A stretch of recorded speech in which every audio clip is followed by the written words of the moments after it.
कहिए, मैं आपकी क्या सेवा कर सकता हूँ? ऋषिवर, एक गंभीर समस्या आन पड़ी है जिसे आप भी हल कर सकते हैं। अवश्य प्रभु, मैं पूर्ण प्रयास करूंगा कि आपकी समस्या का समाधान निकाल पाऊं।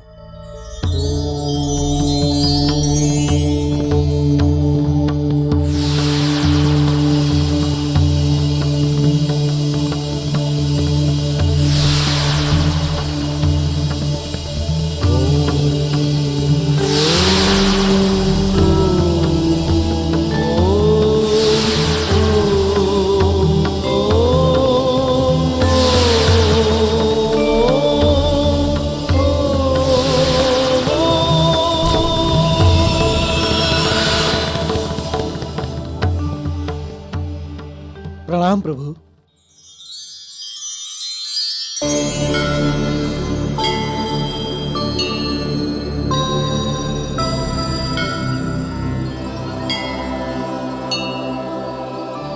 आप तो सर्वशक्तिमान हैं,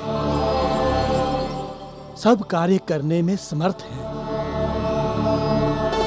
फिर भी अपने भक्त का मान बढ़ाने के लिए आपने सहायता मांगी है। बोलिए प्रभु, मुझे क्या करना होगा? ऋषिवर, देवताओं के शिल्पी विश्वकर्मा जी किसी शाप के कारण वानर के रूप में भटकने के लिए विवश हो गए हैं। हमें ये बताइए कि उनके साथ क्या हुआ? ये शाप उन्हें कैसे मिला?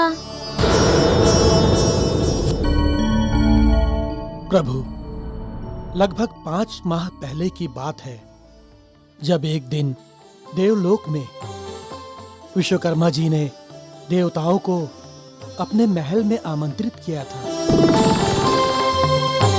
हे देवों, गंधर्वों, विद्याधरों, आप सब इस ब्रह्मांड में अपने अपने स्थान में सर्वश्रेष्ठ हैं।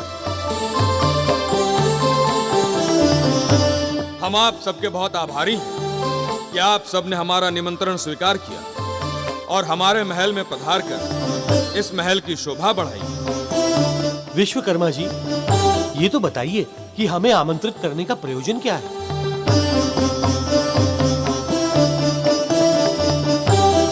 हमने आप सबको बड़े ही विशेष प्रयोजन से आमंत्रित किया है।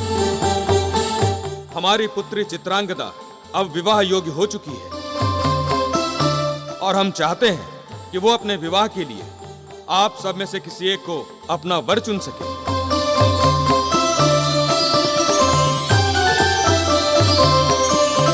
आप कुछ क्षण प्रतीक्षा कीजिए, हम अभी अपनी पुत्री को लेकर आते हैं।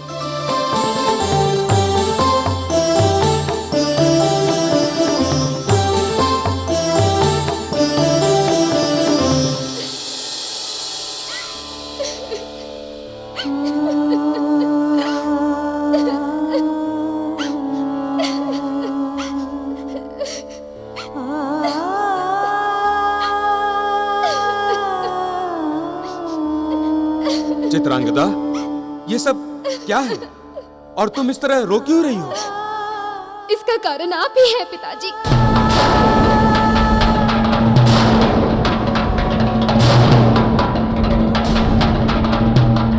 ये क्या कह रही हो चित्रांगदा? मैंने आपको पहले ही कहा था कि मुझे विवाह नहीं करना है, फिर भी आपने मेरे स्वयंवर के लिए सबको बुलाया। चित्रांगदा, ऐसा नहीं होता। हर किसी को विवाह करना पड़ता है और एक पिता का कर्तव्य होता है कि उसकी पुत्री एक योग्य और शालीन वर से विवाह करके अपने घर जा सके। सुना है चित्रांगना अपूर्व सुंदरी है। हाँ देवधर, मैंने तो देखा है उसे। देवराज इंद्र के दरबार में भी ऐसी कोई सुंदरी नहीं है। पता नहीं कौन भाग्यवान होगा जिसके गले में चित्रांगदा वरमाला डालेंगी। किंतु मैं ये विवाह नहीं करूंगी। किंतु मैंने सबको आमंत्रित किया है। यहाँ सब श्रेष्ठ देव, गंधर्व, विद्याधर हैं और सोचो, अगर तुम स्वयंवर में नहीं आओगी तो तुम्हारे पिता का कितना अपमान होगा। किंतु मैंने तो नहीं कहा था सबको आमंत्रित करने के लिए। इसमें मेरा क्या दोष है? दोष? हाँ हाँ, दोष तो सारा मेरा ही है। मैंने बचपन से तुम्हें पाला पोसा बड़ा किया। बचपन में तुम्हारी माँ चली गई तो मैंने तुम्हें माता पिता दोनों का स्नेह दिया। यही दोष है मेरा। पिताजी, मैंने भी सदा पुत्री धर्म निभाया है और हमेशा यही प्रयत्न किया है कि कभी किसी भी कारणवश आपका हृदय ना दुखाऊं। फिर आज क्यों दुखी कर रही हो तुम मुझे? जब आज तुम्हारे पिता की प्रतिष्ठा की बात है, फिर क्यों भरी सभा में अपने पिता का अपमान करना चाहती हो तुम? और इससे बड़ी दुख की बात क्या होगी कि एक पुत्री भरी सभा में अपने पिता के अपमान का कारण बने।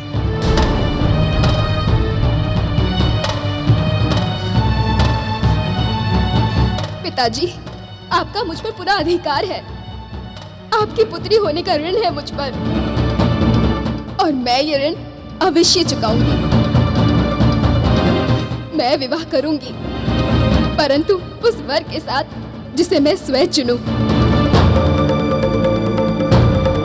हाँ, ये अधिकार तुम्हारा ही है, किंतु तुम्हें आमंत्रित अतिथियों में से ही अपना वर चुनना होगा।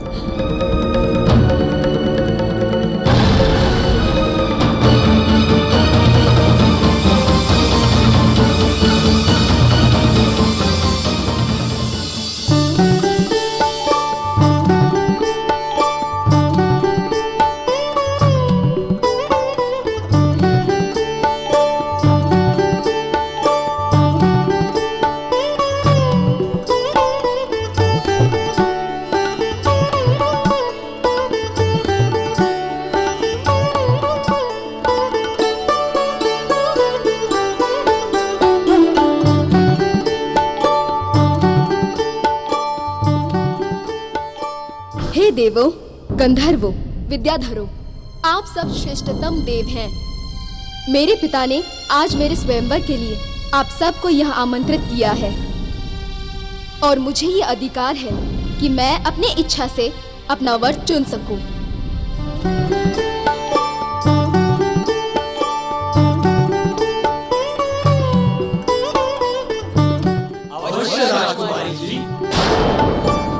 आप हम सब में से जिसे भी अपने योग्य वर के रूप में चुनेंगी वो भाग्यवान होगा।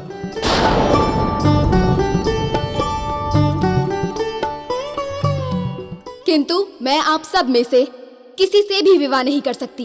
किंतु मैं आप सब में से किसी से भी विवाह नहीं कर सकती। किंतु मैं आप सब में से किसी से भी विवाह नहीं कर सकती।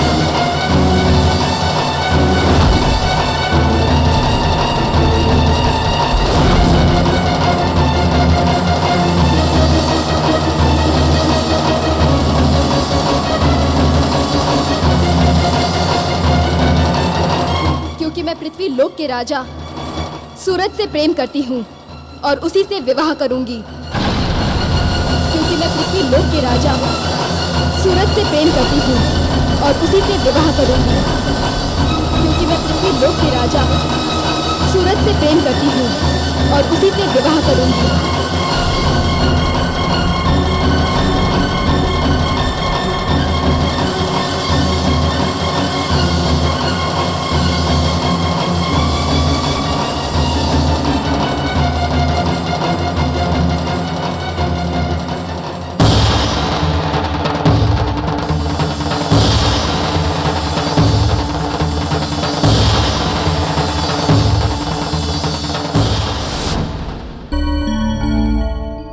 ऋषिवर, ये क्या कह रहे हैं आप? भरी सभा में ऐसा कहना तो विश्वकर्मा जी का अपमान है। उनकी पुत्री होकर भी चित्रांगदा ने ऐसा किया। यही सत्य है मारुति। चित्रांगदा पृथ्वीलोक के राजा सूरज के प्रेम में बावली हो गई थी, किंतु विश्वकर्मा जी चाहते थे उनकी पुत्री का विवाह देवलोक के किसी देवता से हो, क्योंकि पृथ्वीलोक के वासियों का जीवन बहुत कम होता है, जबकि देवताओं का जीवन कल्प रहने तक होता है। चित्रांगदा के कारण विश्वकर्मा जी का देवलोक में बहुत अपमान हुआ। इसीलिए अपनी पुत्री पर वो बहुत अधिक क्रोधित हुए। फिर क्या हुआ ऋषिवर? एक दिन पुनः विश्वकर्मा जी ने चित्रांगदा को समझाने का प्रयास किया। चित्रांगदा, तुम समझने का प्रयास करो पुत्री।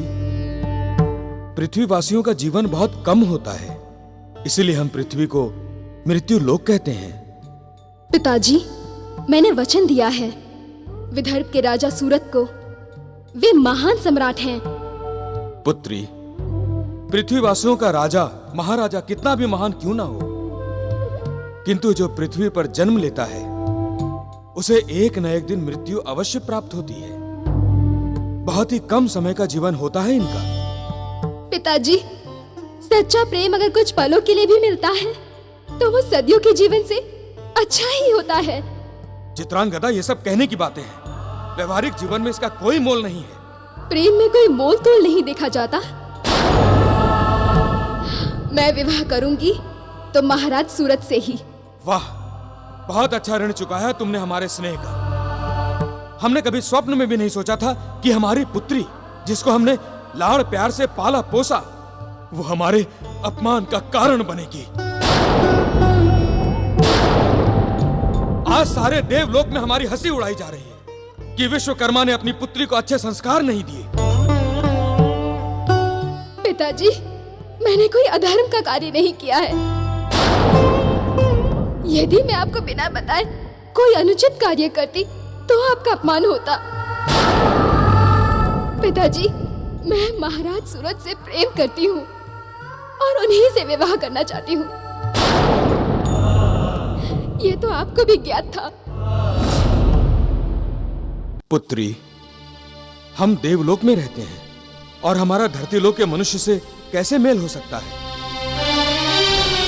कुछ क्षण के लिए प्रेम होना एक अलग बात है, किंतु विवाह के लिए सब ऊंच नीच देखना पड़ता है। पिताजी, प्रेम में कोई ऊंच नीच नहीं देखा जाता। प्रेम तो मन से मन और हृदय से हृदय का मेल है। पिताजी, यदि आप मेरा विवाह किसी और से करा देंगे तो मैं कभी भी सुखी नहीं रह पाऊंगी।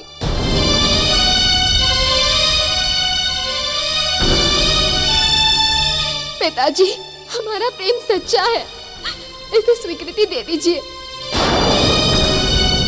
मुझे महाराज सूरत से विवाह करने की अनुमति दे दीजिए।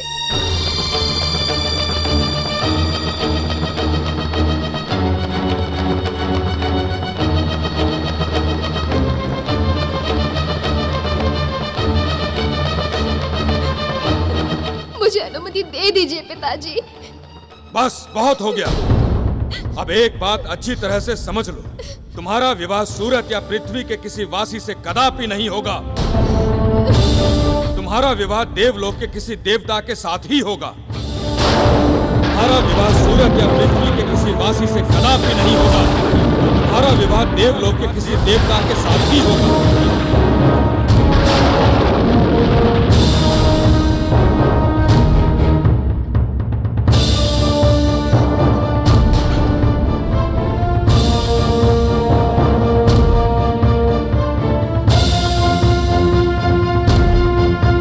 पिताजी, मैं आपका अपमान नहीं करना चाहती, परंतु मैं महाराज सूरत को दिया हुआ वचन भी नहीं तोड़ सकती।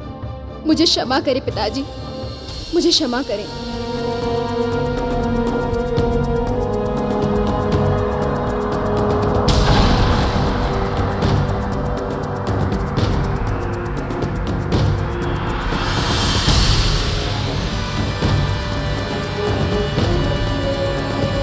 चित्रांगदा, रुक जाओ चित्रांगदा।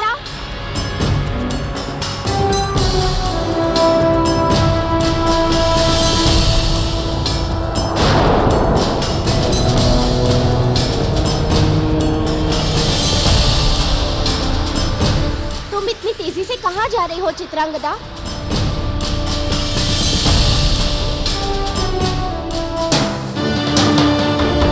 पृथ्वी लोक जा रही हूँ। अपने प्रियतम महाराज सूरत के पास सदा के लिए। अपने प्रियतम महाराज सूरत के पास सदा के लिए।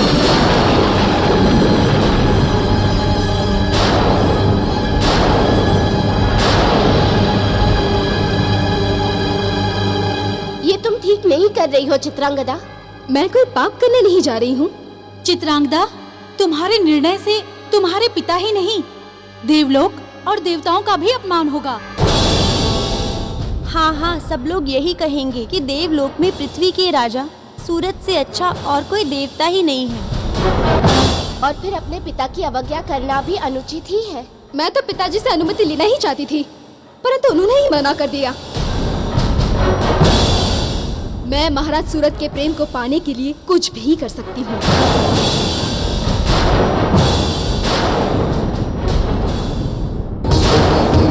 इस देवलोक का सुख भी मेरे प्रेम के समक्ष तुच्छ है, इसलिए मैं जा रही हूँ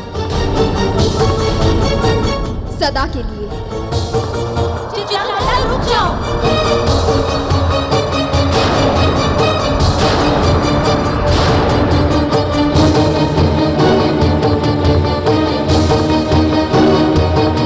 इससे पहले कि चित्रांगदा कुछ अनर्थ कर बैठे, हमें ये सूचना विश्वकर्मा जी को देनी होगी।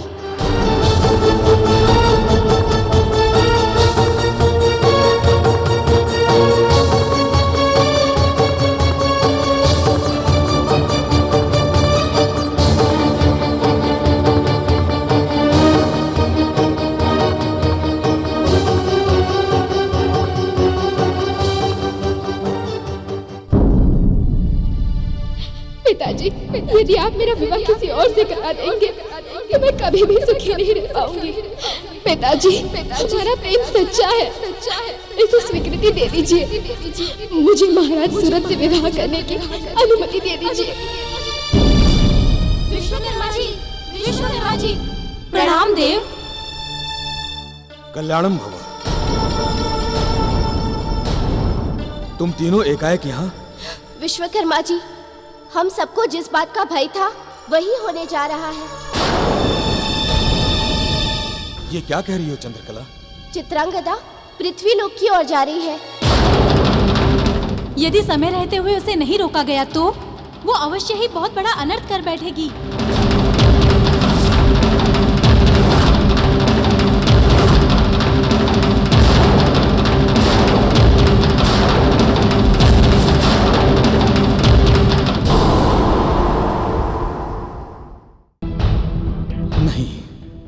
ये नहीं हो सकता, नहीं हो सकता, ये नहीं हो सकता।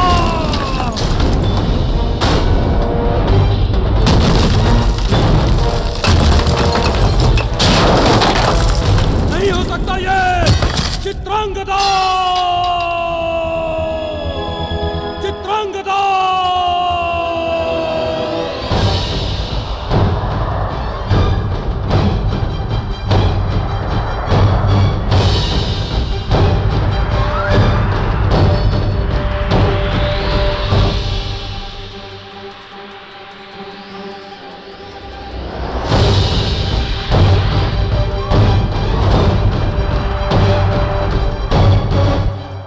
चित्रांगदा,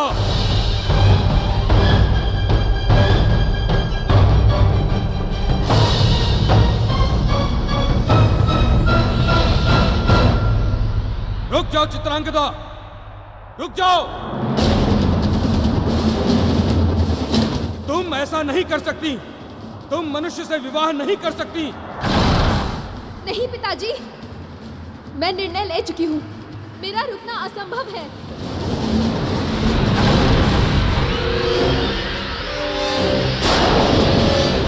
मैं कहता हूं रुक जाओ चित्रांगदा, रुक जाओ।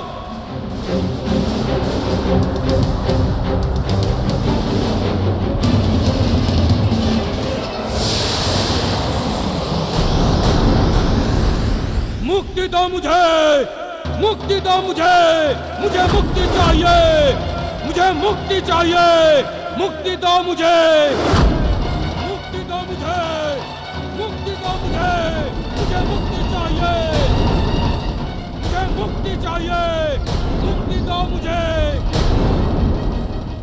ऋषिवर, ये विश्वकर्मा जी का ही स्वर है। लगता है वो फिर से उग्र उठे हैं। वे क्रोध में आकर किसी को भी हानि पहुंचा सकते हैं। मुझे शीघ्र उनके पास जाना होगा। प्रभु, जैसी आपकी इच्छा। आप जैसे ही मुझे स्मरण करेंगे मैं उपस्थित हो जाऊंगा।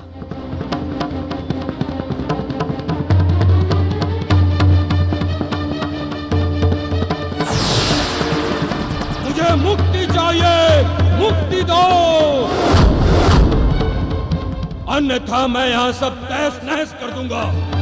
मुझे मुक्ति चाहिए। कहाँ है मेरा मुक्तिदाता जो मुझे मुक्ति दिलाएगा? मुझे मुक्ति चाहिए, मुक्ति दो, मुझे मुक्ति चाहिए। ये क्या कर रहे हैं आप विश्वकर्मा देव? शांत हो जाइए, शांत। यहाँ से चला जा वानर बालक। मुझे बहलाने का प्रयास मत कर।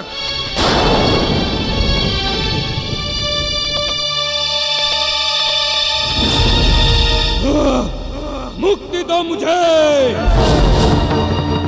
मुक्ति दो मुझे, मुझे मुक्ति चाहिए। मुक्ति दो मुझे, मुक्ति दो मुझे, मुक्ति दो, मुक्ति चाहिए मुझे, मुक्ति। देव, शांत हो जाइए। मुक्ति मुझे शांत कर सकती है और कुछ नहीं। तुम चले जाओ यहाँ से। यदि मेरा क्रोध जाग गया तो तुम भी बच नहीं पाओगे। चले जाओ। नहीं विश्वकर्मा देव, मैं आपकी सहायता के लिए यहाँ आया हूँ। ये तो तुमने पहले भी कहा था कि तुम मुझे मुक्ति दिलाओगे, किंतु तुम कुछ नहीं कर पाए। चले जाओ यहाँ से। मुझे कोई मुक्ति नहीं दिला सकता, कोई नहीं। मुक्ति दो मुझे, मुक्ति दो मुझे, मुझे मुक्ति दो, मुक्ति दो मुझे, मुक्ति दो मुझे, मुक्ति दो, मुक्ति दो मुझे, मुक्ति दो मुझे। रुक जाइए विश्वकर्मा देव, रुक जाइए। मुक्ति दो मुझे, मुक्ति दो मुझे, मुक्ति। रुक जाइए विश्वकर्मा देव, मैं आपकी मुक्ति का उपाय अवश्य करूंगा। वानर बालक, ये सब तुम्हारे वश का काम नहीं है। चले जाओ यहाँ से। रुक जाइए।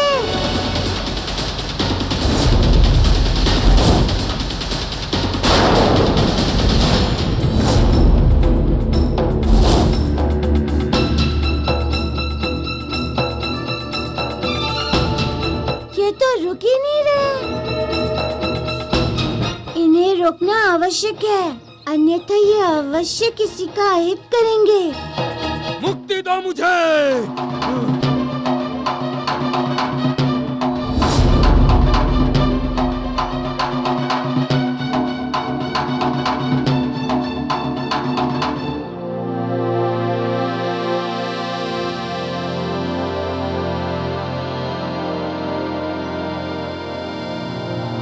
मुझे क्षमा करना देव, मैं आप पर प्रहार नहीं करना चाहता था, किंतु मैं विवश हूँ।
हमें क्षमा कर दीजिए देव।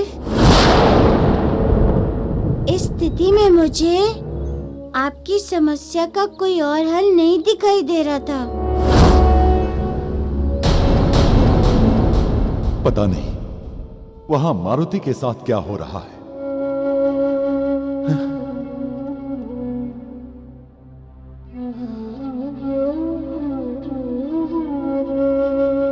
हमने आप सब लोगों के कहने पर मारुति को वहां भेजा था, किंतु अब तक उसका कोई समाचार नहीं आया। आप हम सभी जानते हैं कि हमारा नन्हा मारुति कोई साधारण बालक नहीं है। केसरी उसने इससे बड़ी बड़ी समस्याओं को बड़ी आसानी से निपटाया है। सच पूछो पुत्र तो ये समस्या उसके लिए कुछ भी नहीं है, कुछ भी नहीं। वो तो हमें पता है, फिर भी पिताजी हमें तो यह भी ज्ञात नहीं कि वो वानर देवता है या राक्षस। स्वामी, चिंता तो मुझे भी बहुत हो रही है, किंतु आप बार बार ऐसी बातें बोलकर मेरी चिंता को और बढ़ा रहे हैं। हमने तो यही सोचकर मारुति को भेजा है कि इससे पहले भी उसने कई भयंकर और शक्तिशाली राक्षसों का अंत किया है। अंजना, तुम्हारी ये बात सत्य है, फिर भी हमें कभी कभी लगता है कि मारुति अभी बच्चा ही है।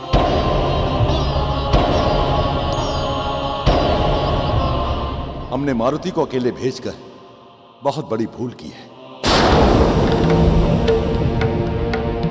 हमें मारुति के साथ एक सेना की टुकड़ी भेज देनी चाहिए थी। केसरी पुत्र, अगर मारुति को सेना की आवश्यकता होती तो वो अपने साथ ले जाता, किंतु मारुति को बताए बगैर अगर सेना की टुकड़ी भेजेंगे तो हो सकता है मारुति के कार्य में विघ्न उत्पन्न हो। आपका कहना ठीक है महाबली काका।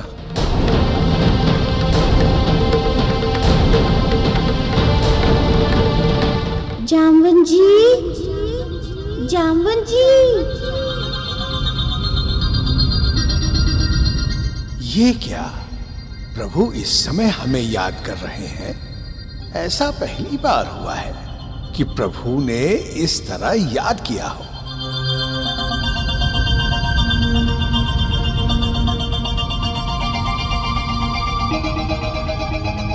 किंतु प्रभु को मेरी आवश्यकता पड़ रही है। लगता है कोई आवश्यक कार्य है, इसीलिए प्रभु मुझे याद कर रहे हैं।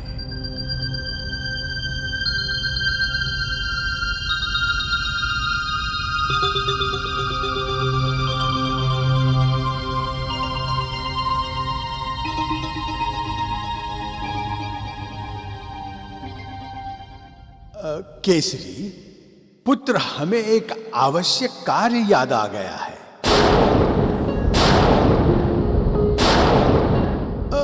हम अभी जाते हैं और अभी वापस आते। हाँ,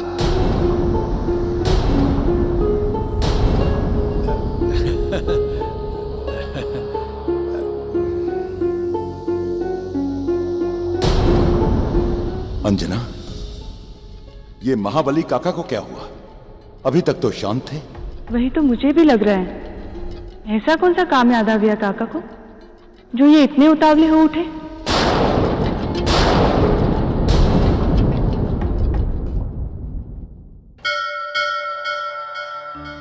जामवन जी,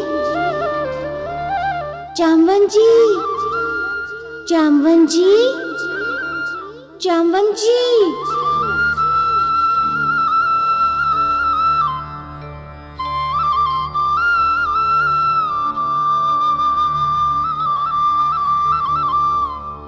प्रभु, आपने मुझे बुलाया? हाँ जामवन जी, हमें आपकी आवश्यकता है।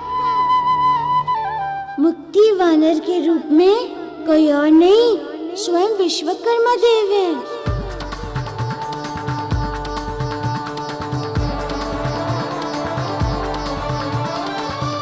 विश्वकर्मा देव उस वानर के रूप में? हाँ जामवन जी, ये श्राप के कारण इस समय बहुत ही उग्र अवस्था में है। हम अभी तक इनकी समस्या का हल नहीं ढूंढ पाए हैं। आप किसी को ये बताइए मत और शीघ्र यहाँ आ जाइए। जो आज्ञा प्रभु। आपने ब्रह्मपुत्र को धन्य कर दिया।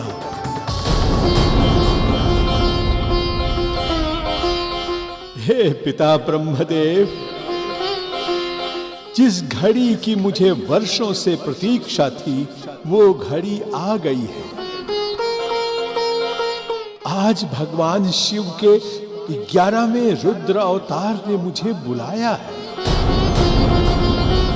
आज तक तो वो मारुति के रूप में ही मुझसे मिलते थे।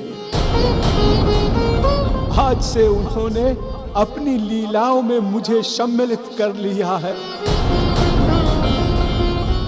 मैं धन्य हो गया प्रभु, मैं धन्य हो गया प्रभु। जामवन जी, आप सदैव हमारे कार्य में सहयोग देंगे। अब वो समय आ गया है जिसके लिए आपका और हमारा जन्म हुआ है। मेरे अहो भाग्य प्रभु, मैं आता हूँ प्रभु, मैं आता हूँ।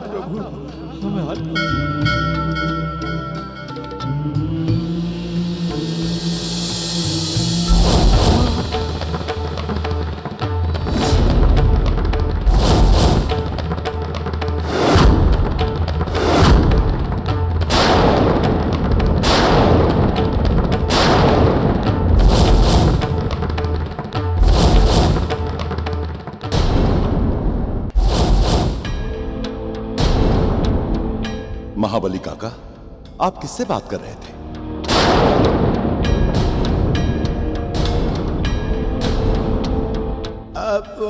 वो तो मैं किसी से नहीं, मैं स्वयं से बातें कर रहा था। महाबली काका, हमने कई बार देखा है आप अकेले में न जाने किससे बातें करते रहते हैं।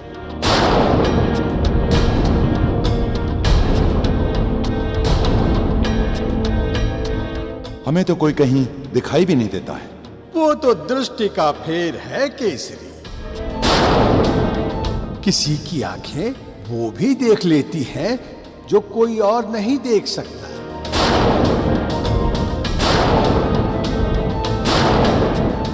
और किसी की आंखें सामने घटित होने पर भी नहीं देख सकती हैं, क्योंकि आंखों पर आपसी संबंध, मित्रता, शत्रुता और ममता का आवरण चढ़ा होता है।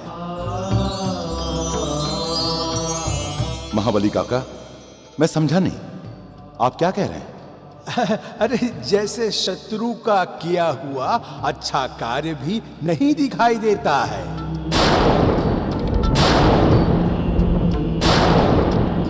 और मित्र का किया हुआ बुरा कार्य भी अनदेखा कर दिया जाता है। पुत्र अगर महान कार्य भी करता है तो उसे बच्चा ही समझ लिया जाता है।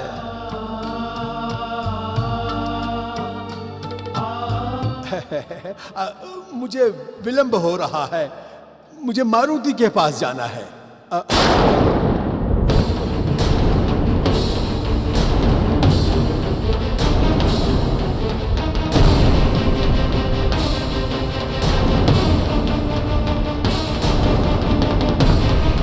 महाबली काका, अभी तो आप कह रहे थे कि वहां किसी के जाने की कोई आवश्यकता नहीं है।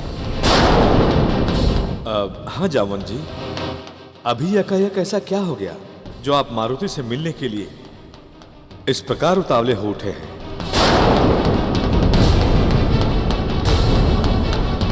कहीं ऐसा तो नहीं कि आपने वो देख लिया हो जो हम सब मिलकर भी यहां नहीं देख पा रहे हैं?